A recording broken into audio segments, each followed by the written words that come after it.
Hey, it's your pal Mike Shea from Sly Flourish, here with another episode of Sly Flourish's Lazy DM Prep. This is a weekly show shot 10 a.m. Eastern Standard Times on Twitch, in which I go through steps from Return of the Lazy Dungeon Master while preparing for my Sunday D&D game. In this case, I am running the hardcover campaign adventure, The Rime of the Frostmaiden. This show, like all of the work of Sly Flourish, is brought to you by the patrons of Sly Flourish. If you like the work that I do, you can help support it by going to patreon.com/slyflourish and signing up. Patrons are helping to pay for all of the infrastructure needs that I've got, and they also get exclusive access to a whole bunch of material to help inspire them and to make it easier to run 5th edition D&D games. So I hope you'll give it a look, and I hope you sign up. So, boy, fun times in the last session. I think up front, I'd like to offer some observations about Chapter 1 of Rime of the Frostmaiden. I'm always I want this show to be useful for people, particularly if you happen to be running Rime of the Frostmaiden. I'd like it to be useful. So, and I'm learning about it as I'm running it, right? Like this is, I could get on my high horse about reviewing an adventure, and I think you can kind of review an adventure, but honestly, my initial impressions of this adventure have changed radically after running it. The same is true for about every hardcover adventure I've run. I know I can't really review an adventure and give an informed opinion about it until I've run it, and in some cases, until I've run it multiple times, and then I feel like I have my hands around an adventure. So I am wary when I see people who review an adventure on like day one, and there's like an article on whatever, just some big website, and you read it and you're like, did they just glance through it and read the PR copy that came from Wizards? Or are they actually like thinking about how we're going to run this thing?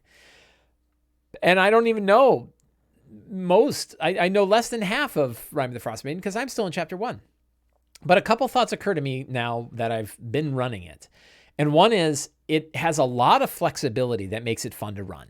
That the way the quests work, the way you can drop rumors into the paths of the characters and let them decide which area they want to go works. And it works particularly well if you build into their character's background that they're there to help the people of Ten Towns survive the Endless Night. That was something I reinforced heavily during session 0. I said that was the goal of the characters, right? When they were making characters, their character's goal was to help the people of Ten Towns survive the Endless Night. And wiring that in helped considerably because it meant all of the quests are relevant. And that paid off, right? And my experience now having run it, and they've done about half of the quests in chapter 1, is that they've never had trouble being motivated to do any of the quests that have shown up. They've never said, why are we doing this? Right? It was always like, well, we know why we're doing it. We're doing it because we're helping the people of Ten Towns, right? So that worked out really well. Having 10 to 12 quests in chapter 1 is probably too many. And my biggest struggle recently has been leveling, that they're going to out-level stuff way too fast. I've been slow rolling it. I've been saying like, I leveled them up quickly at first, and that was a mistake. So let me stop from the leveling part of it and talk about something else quickly, which is I leveled them to 2nd level after their first encounter with a couple of ghouls that were eating on a corpse from Sefik Caltro, the psychotic killer who's going around town killing people. I shouldn't have leveled them up then. Instead, I should have had a scene like that. That would have been fine. They have their hard conversation and then do the Foaming Mugs quest. Because the Foaming Mugs quest, as long as you don't involve the polar bears in a hostile way, and as long as you don't have the goblin chief fight the characters, and if they're just facing goblins and the goblins aren't really ready for them, it's not an ambush situation, 1st level characters versus a handful of goblins is a fine encounter, and it's a good way to go. So I could have extended their time at level 1. My players wouldn't have been real happy because they hate level 1. But you don't need to... I didn't need to level them as fast as I did. And what it meant was they were always leveling a little bit faster than they should have. So I was like slowing it. But I had players that were like, we played like 6 sessions at that 3rd level. We haven't gotten to 4th. And I'm like, I know, but it's a slow running campaign. So my players are certainly, at least some of my players are certainly more eager to level faster than others because they've played a lot of D&D. They want to see the new stuff their characters can do, right? They want those new widgets that they got from like Tasha's and stuff. And they're not getting that if they're just sitting around at 3rd level all the time. So then if you think about how leveling works in the campaign, let's actually take a look at at how leveling is supposed to work. Because I think how leveling is supposed to work is okay, except there's too much content in chapter 1. Let's see. See, character advancement. So, in this chapter, level advancement is handled as follows. Characters advance to second level after completing their first quest. That works. If you run, what I would recommend is having a little intro and then running Foaming Mugs, because Foaming Mugs is a good quest at first level. Very few of the other quests in chapter 1 are good at first level. Pretty much just Foaming Mugs, as far as I can tell. There might be one or two others. Maybe the sea monster one isn't so bad because you don't actually fight the sea monster. They advance to third level after completing 3 quests in the chapter. So is that 3 more? Or is that 3 total? I think that's 3 total, right? So that means second level they get 1, 2 more quests they get to third, 2 more quests they get to fifth, which means you will only cover half the quests in the book.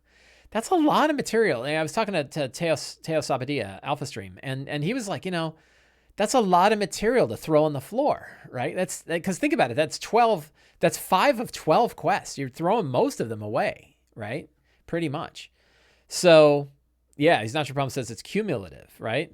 So I would actually suggest slowing leveling down so that it takes them 1 quest to get to second level. That's fine. Then I would have 3 quests before they get to third level. So now you've done 4 quests before you get to third level. And then I would probably have 4 more quests before you get to fourth level. So that would be a total of 8 out of the 12 quests that you could do. It's slower. It means it'll take a while to level to 4, but you really get to understand the town. You really be able to do stuff, and you're enjoying the book more, right? There's more of the material that's there. And even then, you're going to be throwing some stuff away. And if you add any of your own material, and we're going to talk a lot about that today, if you add any of your own material, they're going to level off that too, theoretically, or you're going to slow them way down.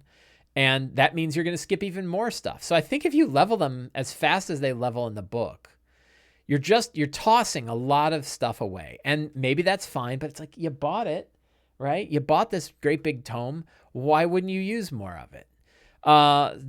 Drake Take says, I've picked the ones that I wanted to run, and as you said, slow them down. They're level 7 now. I'm getting close to sending them off to the island. Yeah, so level 7 is like well deep into chapter 2, probably with chapter 3 stuff, right?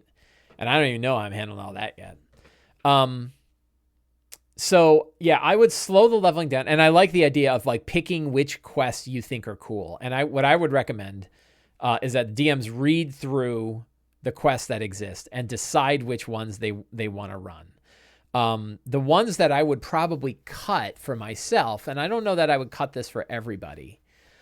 Really, the mountain climb quest, I could certainly get rid of that one and be okay. None of my players picked the lake monster one, which is kind of a bummer because it sounded like it could be cool. Black swords can really be sort of a background thing. You don't necessarily have to have black swords be its own quest. The way they get it is different, so that one could be cut. Unseen, a lot of people talk about how Unseen is pretty important because it introduces the Duergar, and if you're going to have the Duergar show up later, it's kind of nice to foreshadow them in the Unseen. Toil and Trouble seems like a lot of fun. But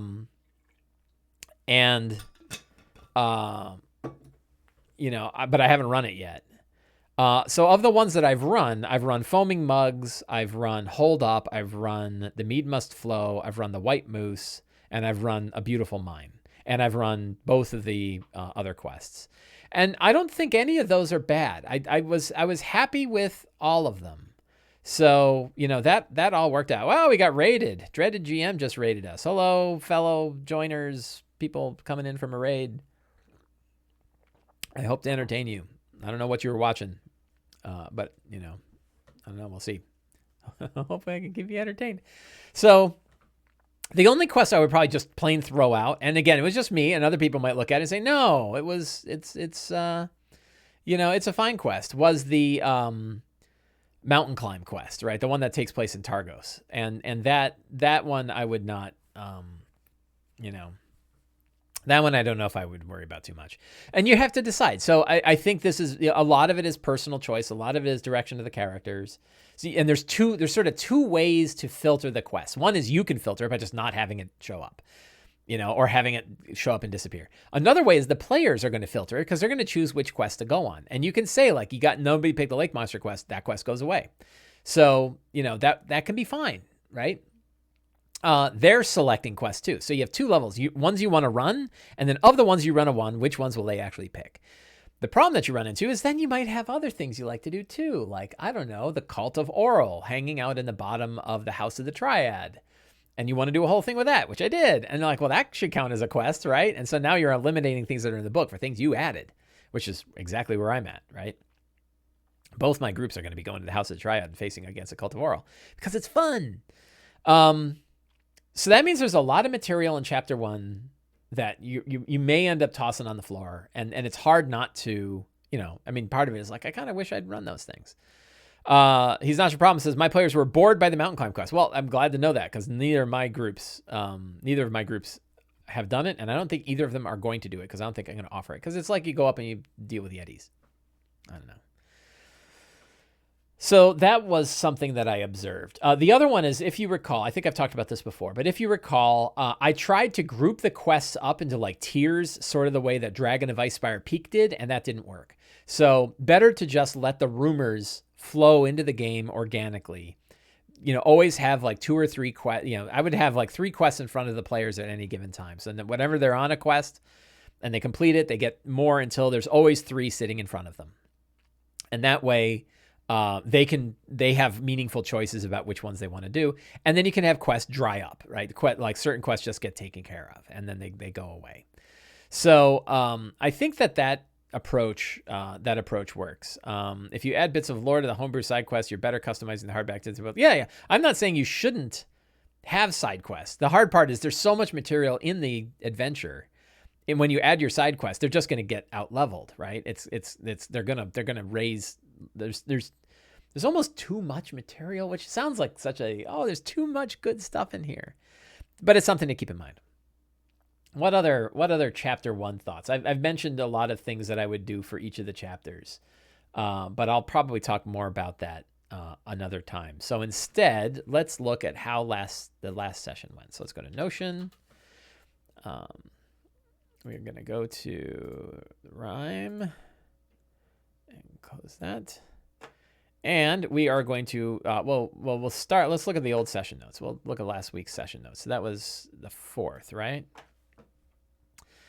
So we started off with, so the characters have entered the House of the Triad. The House of the Triad is an old, decrepit temple. Used to be Helm, who is it? Torm, Tyr, and Ilmater, where the 3 gods worshipped at the House of the Triad. But the priests all left, and they left it dilapidated.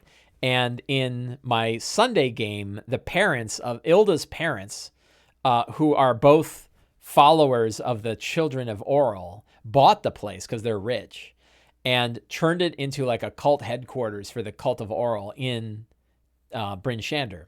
So the characters found out that they were doing some weird, nasty stuff. People were disappearing down there, and they wanted to go down there and take it. I'm stealing a lot of this from the 3rd season of the Dracula cartoon on Netflix because it's really good. You should check it out. And so they went down there. They found out that cult members were drinking this weird bluish liquid, and they were getting like all frosty. And then when they died, manes would burst out of them. The main demons would burst out of them. So they went to the final chamber. They navigated their way around. They went to the final chamber. And in the final chamber, they saw a Barlgra, an icy Barlgra that was chained to the wall. And the Barlgra was breaking free, and there was a high priest there. They ganked the high priest, but luckily another high priest showed up, which was Father Lake, the head of the Cult of Oral in Bryn Shander. And they had a great big multi-wave fight. Took a long time, lots of fun, lots of things happening. Father Lake shows up halfway through, then the demon breaks free. Characters are dropping. At one point, I think 3 of the 5 characters were down. Really scary stuff, fun stuff, really good fight. They beat him. They killed the Barlgra, which turned into a big pool of acid. They rescued people that were being used as sacrifices. They run out of the front door. They killed Father Lake. Father Lake had this crazy old tome. And they grab the tome, and they run out the front door as like people are gathering around the temple. Like, we know something bad's happening here. What just happened? Cultists are going to run out and go, murderers. And there are Ilda's parents, and they're there too, and they're like, Jacqueline is the name they know her by. They're like, Jacqueline? And meanwhile, two of the other characters both look like the parents because they use disguise self to look like the parents. So, and that's where the session ended. Great, strong start, right? I'm really excited for today's game because I don't know what's going to happen. I just set up the situation, and then I see what happens. So let's see. Today is the 11th. 11 April 2021. Sunday, Frostmaiden. As always, we're using Notion for any... Oh my God, there's 114 of you today. Thanks for that raid. So if you are not aware of what I'm doing, I guess, did somebody already use Notion? So if you're not aware of Notion, Notion is what I'm using to do all my campaign planning. There are links here in the stream chat that you can check out. If anybody later on asks, please type ! Notion, and it will post a little post saying what I'm using and where you can learn more about how I'm using it. So step one, so our session notes here today follow the 8 steps from Return to the Lazy Dungeon Master. We can clean this up. My scratch pad is where I keep my Avre notes. Avre notes and other text-based things I use for marching order and stuff like that. But I have it for both my groups, which is why I delete the stuff that's there for other people because they're not in this session. So let's start with the characters. Who are the characters in today's game? We're going to go to the Sunday Gallery. We have 6 characters in our game today. I think they all might be coming today. I think it might be a pretty busy day. So we have Ilda. Ilda is a half Goliath, half elf. She is the daughter of... let's see. Look at all the backlinks. She is the daughter of Aemon and Lena Malicient. Aina, they look like this. These are her parents. Fine individuals. Totally not creepy. Their models for them are the Malfoy, the Malfoy parents from Harry Potter, and her parents are members of the Cult of Oral. She left a few years ago from her parents and went off to go live with the Goliaths. And she grew like 18 inches. And now she's kind of this lanky, young woman who's a little awkward and kind of wears her hood up all the time. But every so often she gets wicked pissed off and she just starts beating the dog snot out of stuff. She has a +1 greatsword. Her name is Jacqueline Malicient. And her new name is Ilda. Perrin Fat Rabbit is a friend of hers. And she Hlyn Trollbane was the one that sort of helped her escape her parents. Hlyn is their group patron. So, there's going to be a lot going on. I need to change her token up because she has new artwork. I think I already did change her token up, but I haven't needed a token in a while. So, a lot going on with Ilda in today's game. It's going to be fun. Shadowhawk is a drow former member of House Zolaran in Menzoberranzan. He escaped from Menzoberranzan after committing some slight against the High Priestess, who then sent assassins after him. It's very likely assassins are on their way here in Icewind Dale to kill him. We have lots of assassins on their way here to kill people. So that's great. Auken Dawncaller is a Goliath. He has seen visions of something under the earth. He knows that there's some massive, strange black structure underneath the ice and wants to know more. He had a psychic connection to a psionic rat named Pinky, but Pinky ran away after they shot at him with Eldritch Blasts. Gorwen Alcazar is a secret noble. He's actually a secret member of the Grey Castle family. No surprise to anybody, but it's kind of funny anyway. And he runs his own roving caravan that is a competitor to Torg's. His actually goes down south, but they've been blocked off. He's sort of been broken. He's been sort of isolated from his group. And but he's always trying to work things out. He is a trickster rogue, and now he's coming up with some kind of Ponzi scheme for healing. Like if you want prioritized healing, you can join the Heal of the Month Club, and you'll get prioritized healing during combat situations as long as you keep up your memberships. And for every other person you bring into the membership, you get like a little bonus thing. So yeah, always working a deal he is. I spent a lot of time talking about those deals. We have Perrin Fat Rabbit. Perrin Fat Rabbit is a ranger. He was actually, I believe, was kidnapped by an alien race, and in this case, the alien race are mind flayers. And he is a conspiracy nut and sort of an outsider, a halfling ranger, but he has some psionic abilities. He's using the custom heritage option from it. And I wrote down, if you recall, I asked about people's magic items and what they wanted, and I got lots of info from a few people about what kind of magic items they wanted. And then last is Candle in the Dark. Candle is a Tabaxi rogue who came from Waterdeep and is being chased by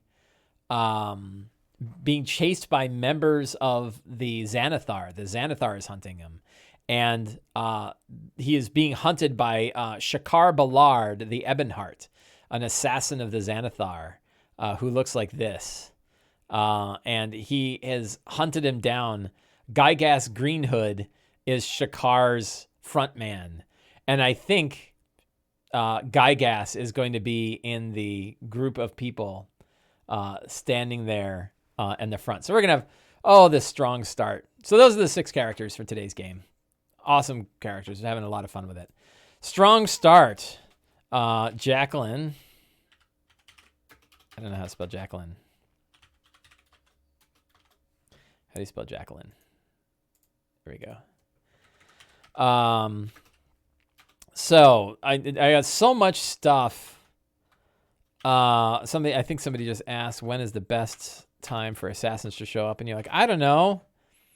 Whenever that feels right. Attacking during, I don't attack during a long rest, but an inopportune moment is a good time. I would probably, when it makes for a fun added complication, is probably when I would have an assassin show up. But the threat of an assassin showing up is so much more fun than the assassin actually showing up. So I dig it. So let's see. The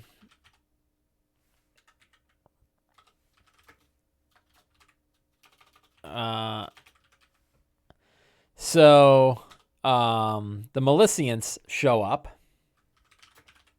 They're very confused, and they're also on crowd control or damage control because they realize, so they don't want to, they're going to kind of separate themselves from the children and be like, oh, I didn't know what they were doing down there. We bought this property, but we haven't been here in a while, and we didn't know what they were doing. So they're on damage control. And they want the book. Eamon wants the book. Who else is here? Gygas Greenhood is in the crowd, smiling at Candle. I think it's time to introduce the other set of assassins, the Drow assassins, that are after Shadowhawk. And I don't think I have a name for those assassins yet. Backlink, no. So it's time for some Drow assassins. I think maybe in last week's and one of the other secrets, I should keep better track of secrets. I'm kidding. But I think I had mentioned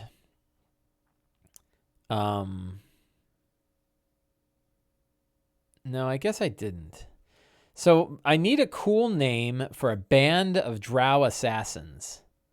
And we probably need 2 of them that have showed up. Maybe a pair of sisters, Drow sisters. And they need a cool name. Let's look at names. Let's see if anything jumps out. Black Rain, Ebony and Ivory. No, the Spider Sisters, Death from Below, the Dragon Kiss Sisters. What else? Twin Death, Gust Claw, the Worm Kiss, Too Dark, Too Deadly, the Obsidian Scissors.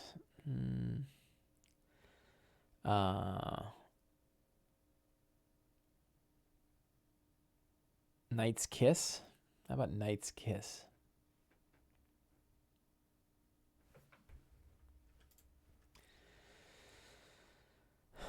I think we'll go with Knight's Kiss. That sounds kind of interesting.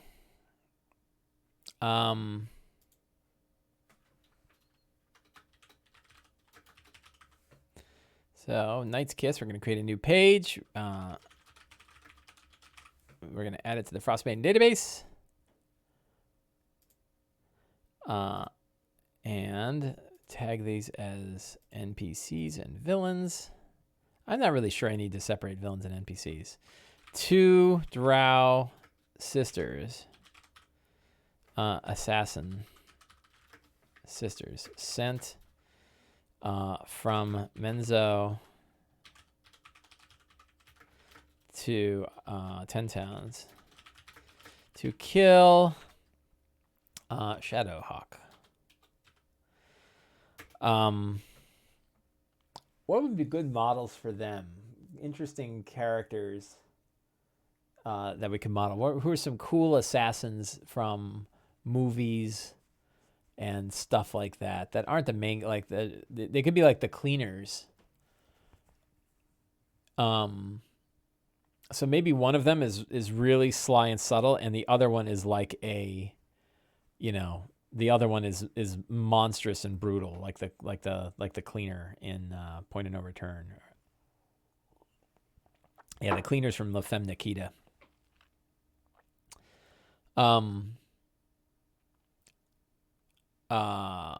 So they probably, what would be cool names? The Night Sisters are their names. Or the Knight's Kiss is their names, the Night Sisters. Isn't that from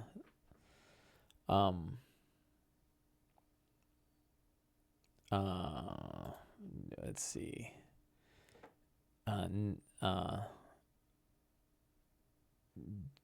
Justitia, Damia. I'll go with Damia. Damia and Lorvin.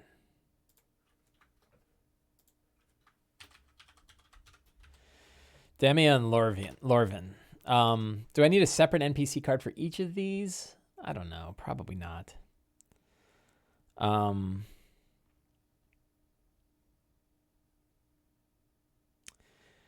One of them is probably a mage.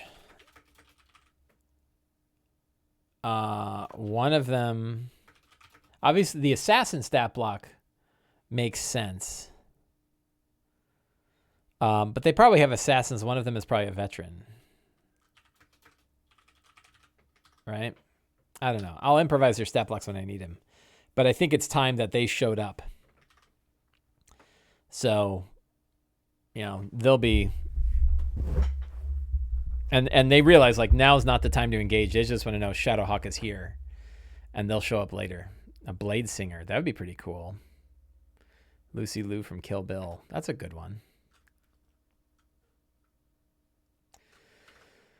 So, okay. So we got them. That's enough. I'll probably find some pictures, but not right now. I have a feeling if you look for female drow on image search, you get some things that you don't want to broadcast on Twitch. So they show up. The assassins seeking Shadowhawk are in the crowd. And you also have so townfolk are there, like angry townfolk are there, and sheriff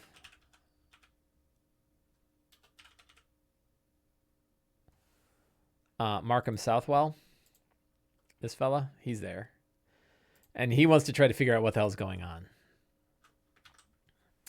So yeah, lots of things are going to happen there. So the scenes are outside the house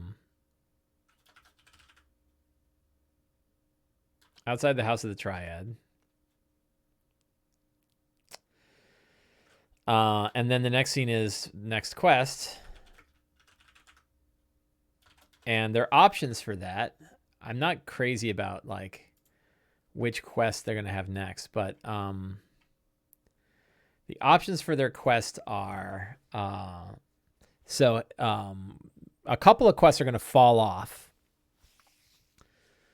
We're not going to worry about the sea monster anymore. We're not going to worry about the Targos one. They Dunbrin Shander. So the Cranach one. So which ones do I want to steer them towards, knowing that they're going to be hitting level 4 relatively? I think the Sierra Dinaval, Sierra Koenig. I don't know if they want to do Moose Jaws and Tourmaline, but those are good ones. Those are fun. My other group did those.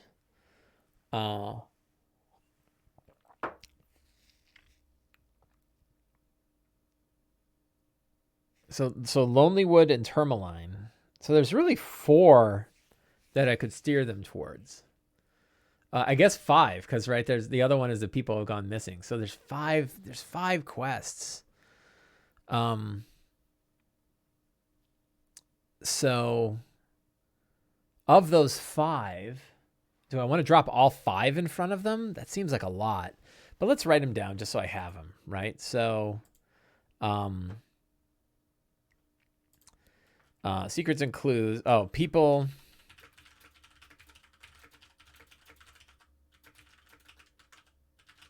have gone missing along the shores near East Haven. That is the East Haven quest. I think we can steal directly from here. So in Tourmaline, Speaker Matthews, whoops. Beware the white moose, Moose Jaws. Moose Jaws is fun. So we have Moose Jaws. Those are the northern quests. And then the southern quests, we have Sierra Koenig being beset by vandals. Thieves skulking about unseen. And Sierra Dinaval, no one has seen the speaker for some time. So I think that's the 5 quests that I wouldn't mind running.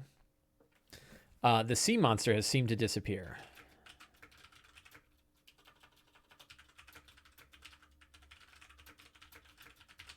The sea monster has disappeared from the lake.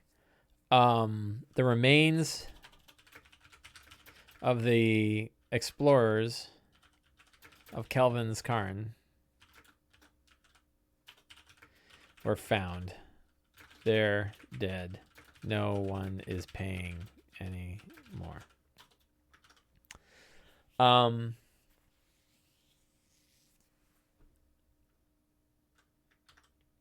Somebody had a good idea. Can you work missed quests as secrets and clues? The results you can, yeah. And you can see, like, I'm dropping in the fact that those are no longer available. I'm killing those 2 quests, right? So those are all solid. And I don't know where they're going to go. So this is going to suck because I can't prep. Luckily, so how many of these have I run? I've run Tourmaline and I've run Lonely Wood. So I know how to run those. If they pick the other 3, I haven't run them before, and I'm going to be running them right out of the book because I'm not going to be able to prep a whole lot on any of those. So we'll have to see. I kind of hope they take the people missing along the shores of East Haven because they met the woman who's down there, and they're going to find out that she's a hag. Shocker, hags. Let's see. The book, the characters looted from Father Lake. Oh, I think Father Limek is there too.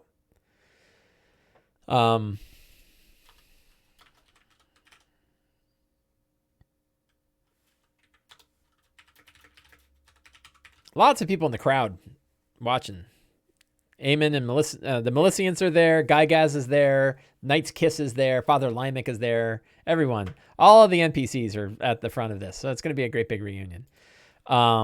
Is a tome chronicling the elder evil Thrune.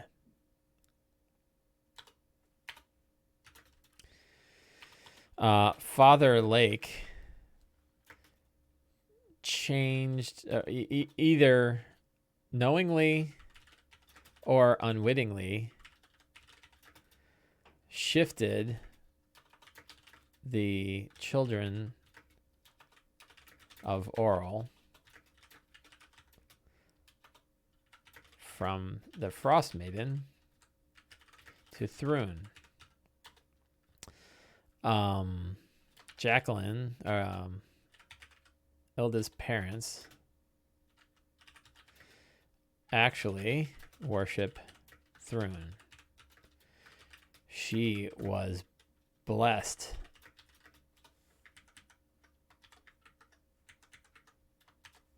by Thrune at the Standing Stones in Dugan's Hall, days after her birth.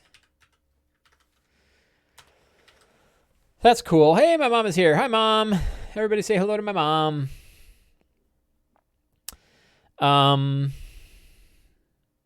So that's some fun Thrune stuff. So what could they learn? So we need a couple secrets that they could glean from the book. If they actually read the book, what will they learn? Thrune is an ancient elder evil, trapped by the elves in a frozen wasteland. Hundreds of thousands of years. We'll go to tens to hundreds of thousands of years ago. I can't spell. Hundreds and thousands. What else can we say about Thrune? Well, let's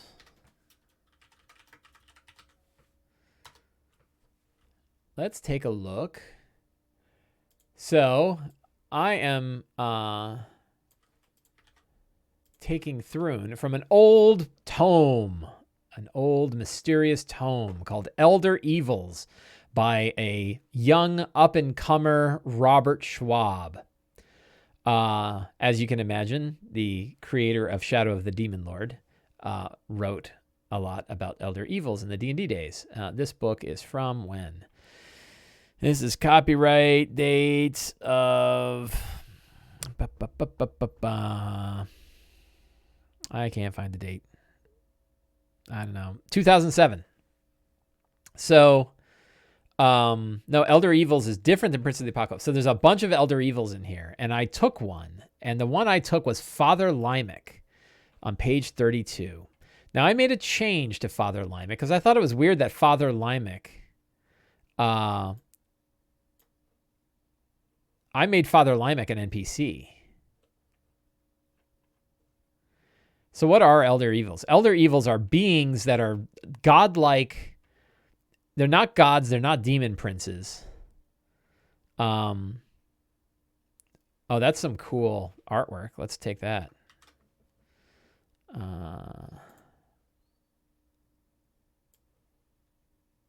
Weird pages.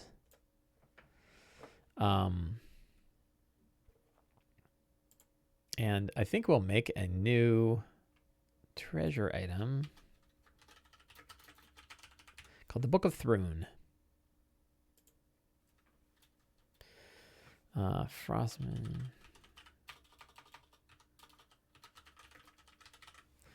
database.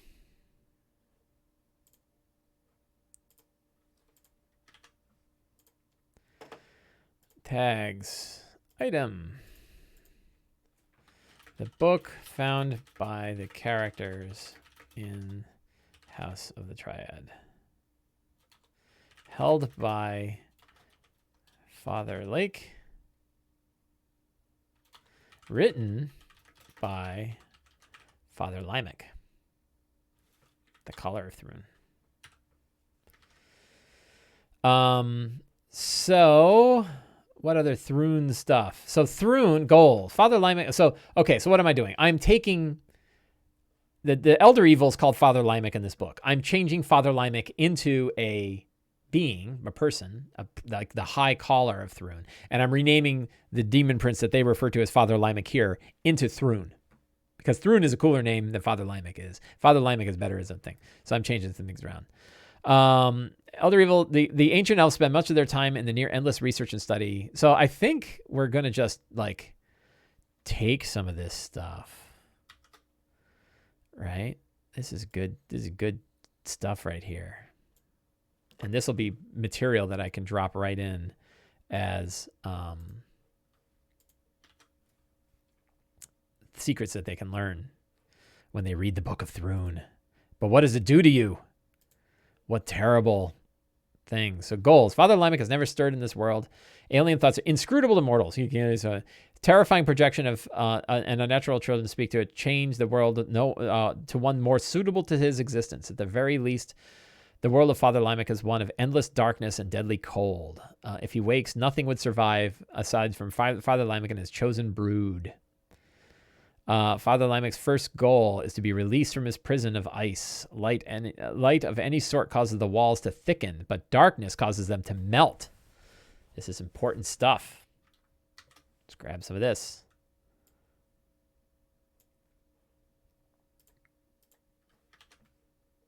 More stuff. Not to be confused with the vegetarian cookbook called the Tome of Beets.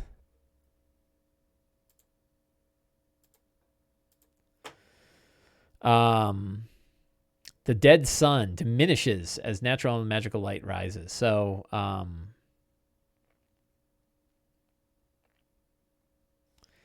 here's a cool picture. This picture of, I guess it's okay. That's probably better as like a child of Thrune, right?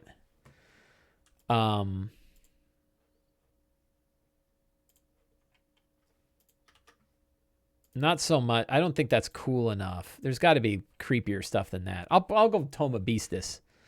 I'll go find some Toma Beasting. The Brood, right? Brood spawn template. What happens to it? Unnatural weapons attack. 2 claw attacks and bite attacks, which doesn't already have them. I guess that it sort of turns into like a locust thing, right? Like some kind of insect. So I think it picks up like insectoid sort of things. That might be cool. There's another cool thing. Brood spawn. That's a brood spawn ogre. It looks like a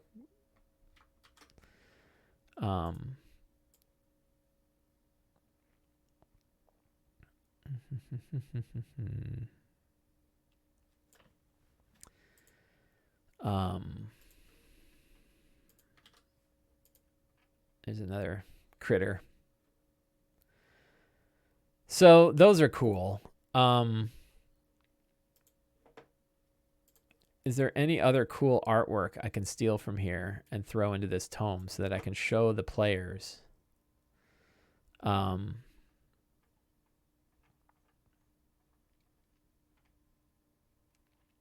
That's kind of cool. Yeah. See, like how often do you get to use this stuff, right? So even though I'm stealing it from other sections of the book, they look like cool pages that like the characters would see, right? When they open it up and like, what is that? And they get nightmares and have to make madness checks.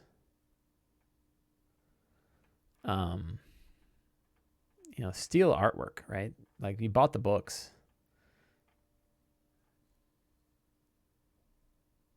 All right, look at this creepy stuff.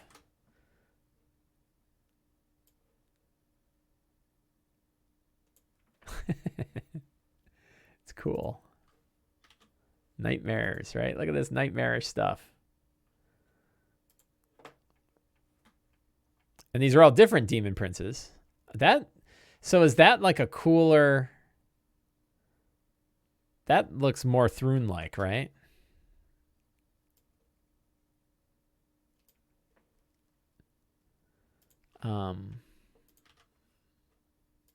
I like that better. Like, and it's towering, right? The thing is massive.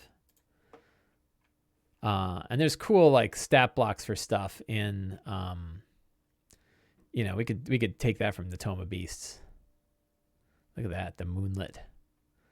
That's cool. Fun book. You can pick this up on Drive-Thru RPG or DM's Guild if you want. It's cool, right? It's these like creatures. Oh, I love that picture so much.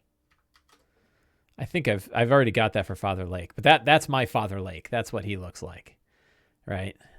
And I love showing that picture because it's so creepy. This is a good looking, good looking map here. Take that.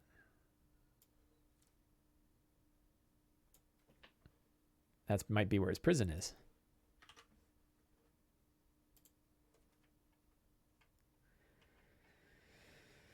Just looking for other cool artwork. Anything like that? Nah, boring. Okay, that's enough. We've scraped. We scraped what we can from there. So we got lots of stuff about the book, and I got pictures to show and secrets to share. So Book of Thrune is set, right? Backlink, go here. So what other secrets and clues? So we can try. So I'm kind of cheating because I've got these quests. Those are the same as secrets and clues. So I'm not gonna. I mean, unless there's other secrets and clues that I need to reveal, they haven't yet caught up with Sefik. So I think there's like a blue, maybe Sefik is watching as well.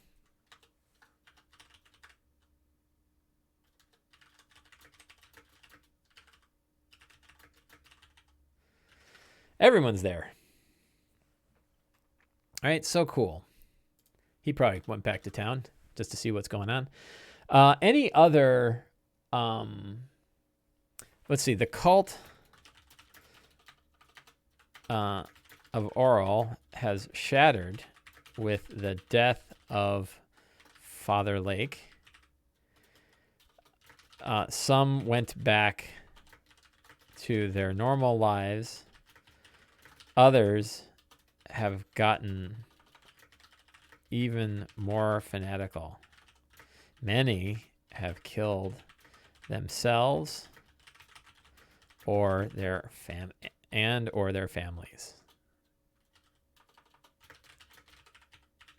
Or both. That's cool. Fantastical locations. I'm not going to bother with that today because I don't know where they're going. There's the House of the Triad, but that's, we're just going to, you know what? So here's a lazy Dungeon Master tip for you. When you are doing your 8 steps, you do not have to do all the 8 steps. Pick the steps that make sense. Pick the ones that help you prepare and that you feel you need. If you think like fantastic locations, do I need any? You're like, nah, I got the book. I don't know where they're going anyway. I'm fine, right? Like I don't need. I actually take it back though, because what I do like to do is have. I like to have a couple of monuments, Icewind Dale monuments, right? So, a decorated statue of the Arcane Brotherhood. That might be cool. I think it's time the Arcane Brotherhood showed up. Those are my old notes. I don't need that. Let's close that up. I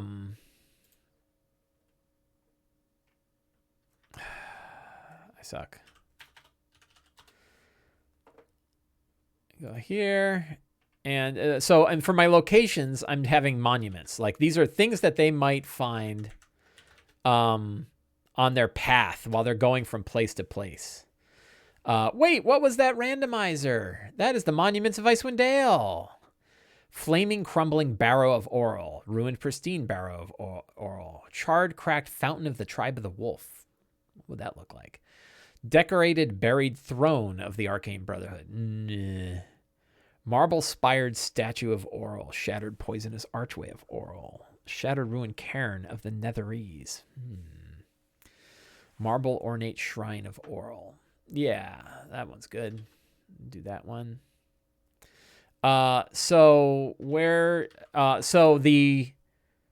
This Notion notebook is openly available.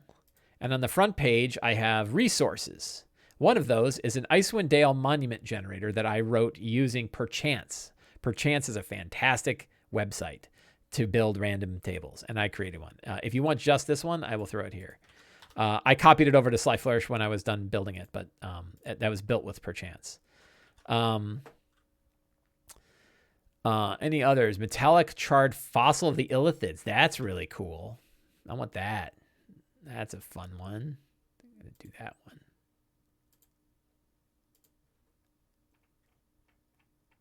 So I've got some fantastic locations. These are things that they might discover on the path while they're traveling around. You know, I like to have like a scene and an interesting thing that's going on. NPCs. Oh, I'm littered with NPCs. I guess I'm just going to copy this thing and throw that right into NPCs because there's so many of them.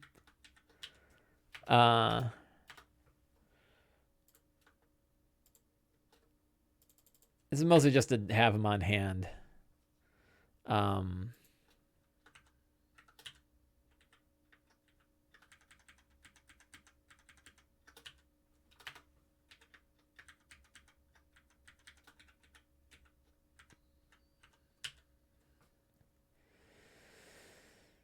NPCs are the lifeblood of any campaign. Hey, Lord Gazumba is here. Hi, Lord Gazumba. Yes, they are. Lots of things are the lifeblood of a campaign, but NPCs are important too. Cephalic Caltro. Look at all these NPCs I've got. It's a little out of hand. And of course we have Hlyn. I don't know where else they're gonna go. So we'll see. Monsters. So I think I have, let's find out, and I should. I think I've got some random tables for wandering around in Icewind Dale. Wilderness around 10 towns, right? And I've got like, you know, things that they can discover, things that they can run into. I'm going to add some. Wolves led by awakened dire wolves. What else might they run into? Eviscerated zombies.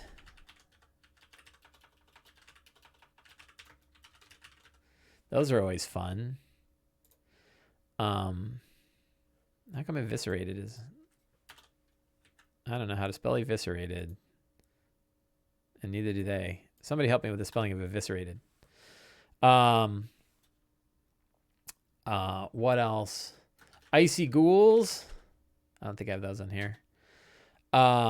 Thank you. Barefoot tour guide. You are a hero. You help me with the spelling of eviscerated. Cultists of Thrun. Thrun touched ogres. And what's another one? Frozen villagers. So now I got a nice 12. You know you spelled it wrong when you broke spell check. When even spell check doesn't know what the hell you're saying, you're in real trouble. So the wilderness around 10 towns is when I monsters. Wilderness around 10 towns. I've got my list of monsters there, so we're good. I don't need to list monsters anywhere else. Treasure relics. So I think they found magic items last session, so that's good. Relics are always cool, so I clicked the little links on relics here. And hey, look, another random table. Relics of Icewind Dale. And crumbling ink pen of the tribe of the bear that casts Aura of Purity. Meh.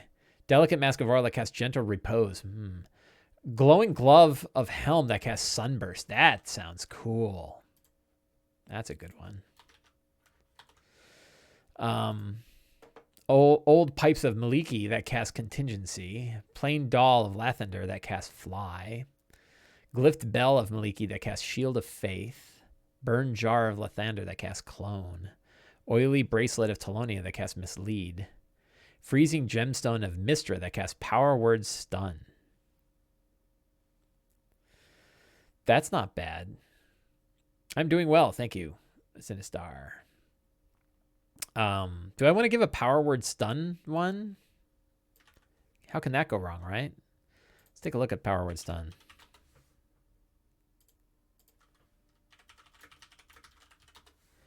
It's like a 7th level spell. Or is it 8th? 8th level spell. You speak a word of power that can overwhelm the mind of one creature you can see within range, leaving it dumbfounded. The target has 150 hit points for you, or it is stunned. Otherwise, the spell has no effect. The stunned target must make a Constitution saving throw at the end of each of its turns. On a successful save, the stunning effect ends.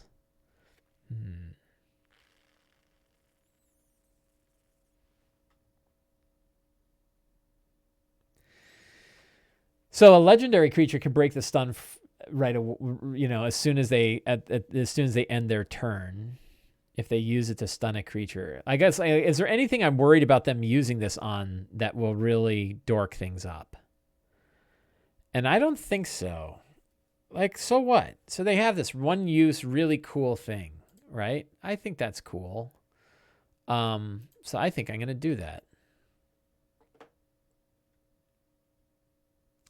A flying creature. Yeah, but how awesome would that be? So think about how cool that is, right? What monster that's flying would this be really bad against? It would be really bad against the big crazy dragon, right? The big flying dragon. But imagine they do it and you see it crash to the ground and take a bunch of damage. How awesome is that scene? Really awesome. No, Oral's Rock, that would be pretty bad, right? Yeah, that could be cool, but it'd be pretty far away. I don't know. I think we're good. I don't think that's a game breaker. And the DC will be 16 on that. It'll be kind of a low DC. Should be probably more like DC 18. That's really powerful though, so I think we're going to lower the DC. Because it's just one round. No worse than Sunburst. I don't even know what Sunburst does. And remember, it's single use. They can only use it one time and then it's done. So that's cool. Any other things that we want to, and I don't even know if they'll get that. I'm just kind of getting it. I think that's pretty well set. And then I got my scratch pad. So I think really like that first scene is going to be a doozy and a lot of things are going to happen. And after that, there'll be some downtime. So I think we have like a downtime. You know, what can they do? I'll kind of ask them what they want to do, right? And then they select their next quest. And by that point, I'll be taking a break and I can kind of ramp up on where they're going to go. And I got a 2/5 chance that I will have already done the quest. But I think at that point, it's all set. So there we go. I got my notes. I feel good about the game. I'm excited. I want to see what happens. Like, I'll tell you, you know it's good when you're like, I'm going to set up this situation and we're going to see what happens, right? That's exciting. That makes me excited to play D&D. And I'm excited to play, right? I feel ready. I feel like I got what I need. I know my friends are just looking for a good time, and we'll see where it goes. So I want to thank everybody for coming today. I always appreciate having folks hanging out with me while I'm prepping my game. I hope you found it useful. If you're watching on YouTube, thank you very much. And if you're listening to the podcast, thank you very much. Sorry for all the key clicking and me hemming and hawing, but I hope it's still an enjoyable podcast anyway. And we'll be back again next week, and we'll see how things go. So thank you very much. Have a great day, and get out there and play some Dungeons & Dragons. Take care.